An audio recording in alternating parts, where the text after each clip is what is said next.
do what we do on a daily basis and allow us to live in such a blessed and prosperous land. So give him thanks first and foremost. So, amen. Guys, it's I think most of you all probably know me and know what I stand for and know what I believe in. And in this race, this campaign for governor, you are going to hear a lot of stuff about Mark Robinson being some crazy nutcase that wants to take away everybody's rights. That's not what our campaign is going to be about at all. Our campaign is going to be about the things that we believe are going to make North Carolina, continue to make North Carolina, keep North Carolina great, and make her even greater in the future. Yes. We believe that those are the substantive issues that everybody in this state faces. And I believe that those two substantive issues that we all need to be focused on right now to take North Carolina to our next great level of success are our economy and education.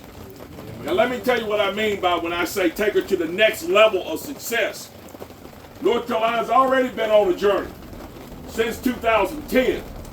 2010 and before, North Carolina, and try to remember this if you can. Tell your Democrat friends this. Tell your Republican friends this. Tell your family, tell your friends this. Prior to 2010, under Democrat control, this state was $3.4 billion in debt to the federal government. We were furloughing state workers, not because we didn't need them, because we couldn't pay them. And teachers didn't get a raise for 6 years. We were in bad shape in this state. Republicans took over in 2010. And I thank God that that legislature got to work on the pivotal issue of that time. And it was that failing economy. They got to work. Now here, 13 years later, where are we? Not only are we out of debt to the federal government, we have a $5 billion surplus. We're giving teachers raises, state troopers raises, and we're the #1 business destination 2 years running, according to some major publications around the state, around the nation. I've met with the German ambassador, the British ambassador, and they all tell me the same thing. They are interested in North Carolina for 2 reasons. Number one, because we have a great workforce, and because we have laid the groundwork to have an absolutely outstanding, world-class economy. And they're eager to come here to do business and continue to do business in this state. When I look at what the legislature has already done in laying the groundwork to grow such a great economy in this state, I can't help but think of one thing. I think it is the solution to the most dismaying thing that I've seen in this state since I've been involved in politics, and it's this: how fragmented our economy actually is. Go to Raleigh, go to Greensboro, go to Charlotte, go to High Point, go all up and down the middle part of our state. You see nothing but economic prosperity. But you start heading west, you start heading east, some people will say that there's a lack of opportunity there. I don't say that. I say that there are opportunities that we have not taken advantage of. There's plenty of opportunities in every part of this state. We just have not taken advantage of it. Why? Because we couldn't. We were $3.4 billion in debt to the federal government and furloughing state workers, and teachers didn't get a raise for 6 years. We were dead broke. We didn't have the financial wherewithal to take advantage of those opportunities. We do now. And now is the time to strike while the iron is hot, while people are ready to do business, to start getting into every part of this state to make substantive and wise investments that will grow an economy in North Carolina that will span from Murphy to Manio. Yes. No more than this just looking at Raleigh and Greensboro and Charlotte and those places. We want to get the entire state work ready. We want to make investments in education and public safety and all those things, all those pillars that our economy stands on. So that when folks get ready to do business, they don't have to find a place. They can find a place right where they are to build the communities that they live in, to build many of the communities right now that are economically depressed. Those places will look a whole lot different. 3 or 4 years, 5 years, 10 years.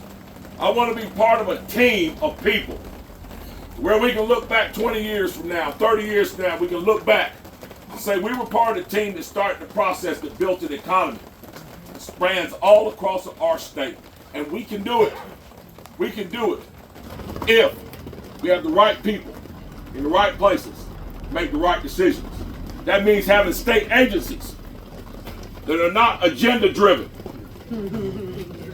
state agencies that don't work on government time, but work on business time. And trust me, I know, I've met them.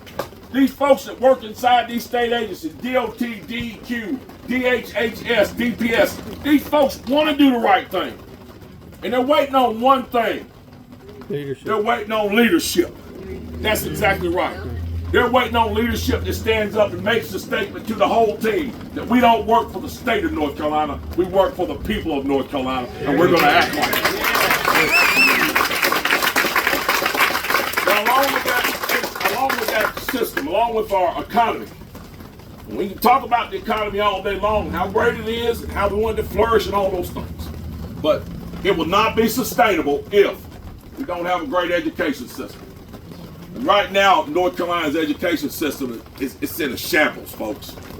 The legislature is doing everything they can, thank God, to give parents the right to choose where their children are educated. Yeah. To bring choice and competition to the education sphere. That's going to solve a lot of our problems, but we can't stop there.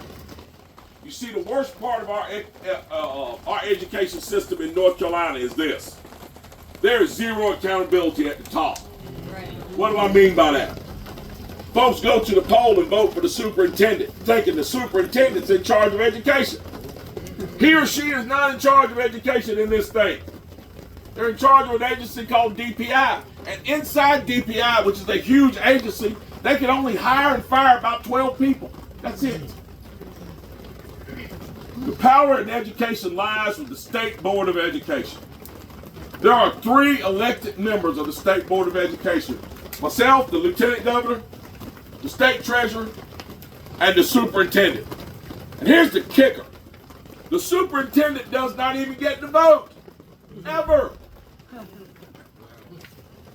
And the other members, the other 11 members of the State School Board are appointed by the Governor to 8-year terms and have zero accountability to the people. Zero. We got to change that structure.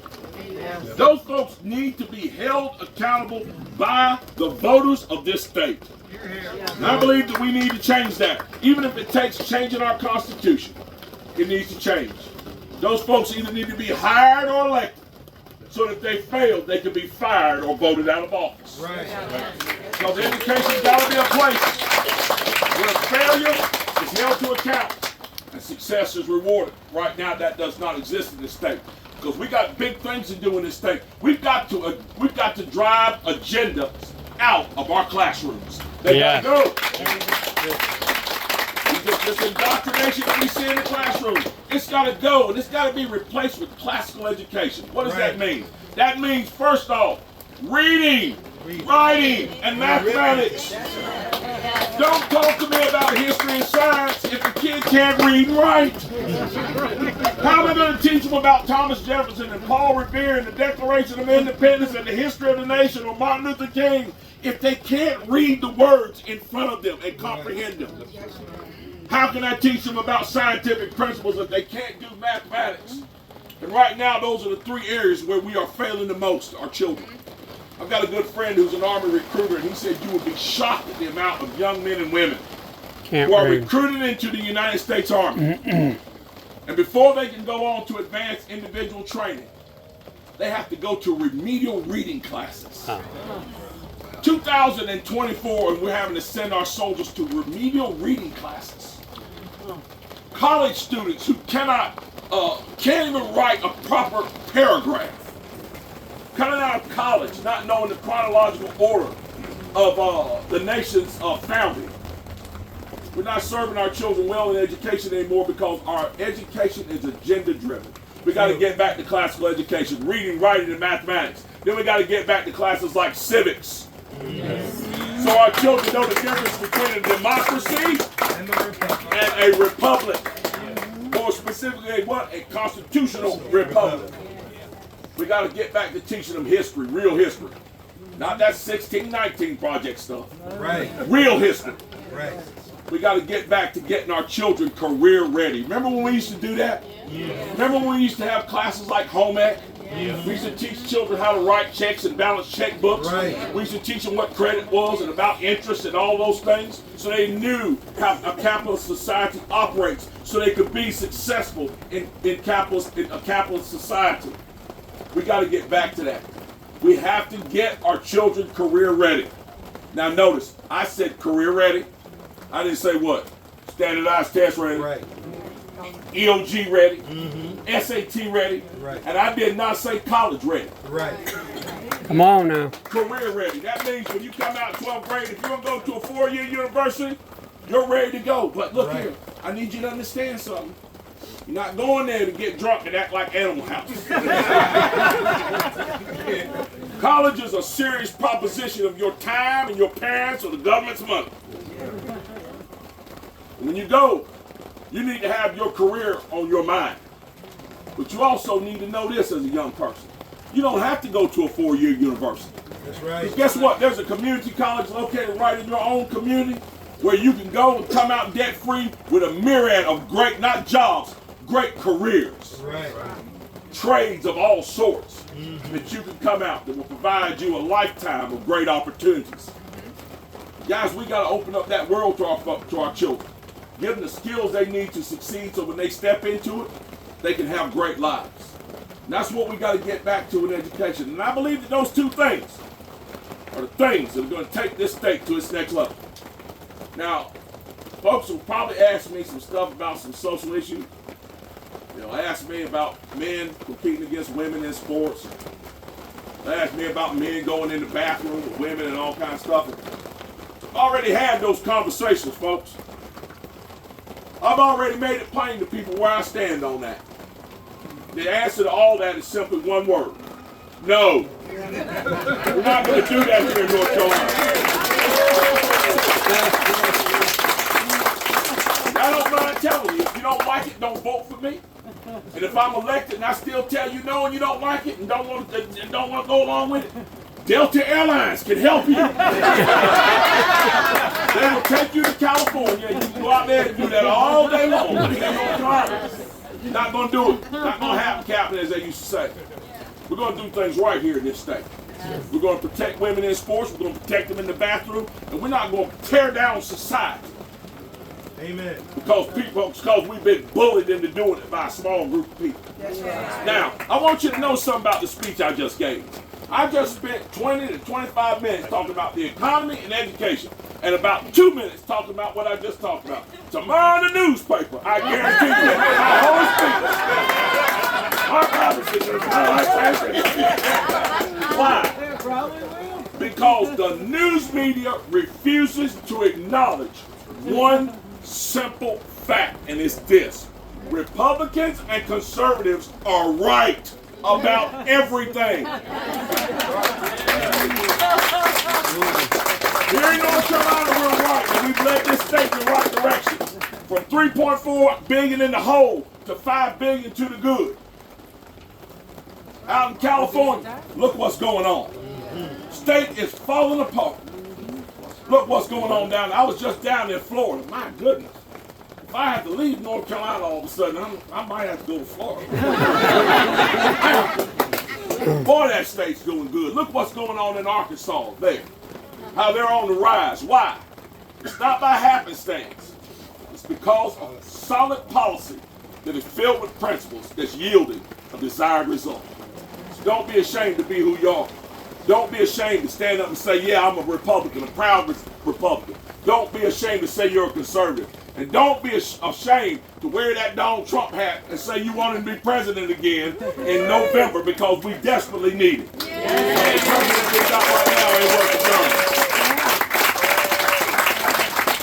Guys, we appreciate y'all being here this afternoon. I'm going to be quiet for right now. I'm actually not going to be quiet, but I am going to open it up for questions.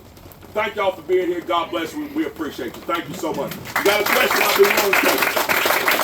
Yes, ma'am.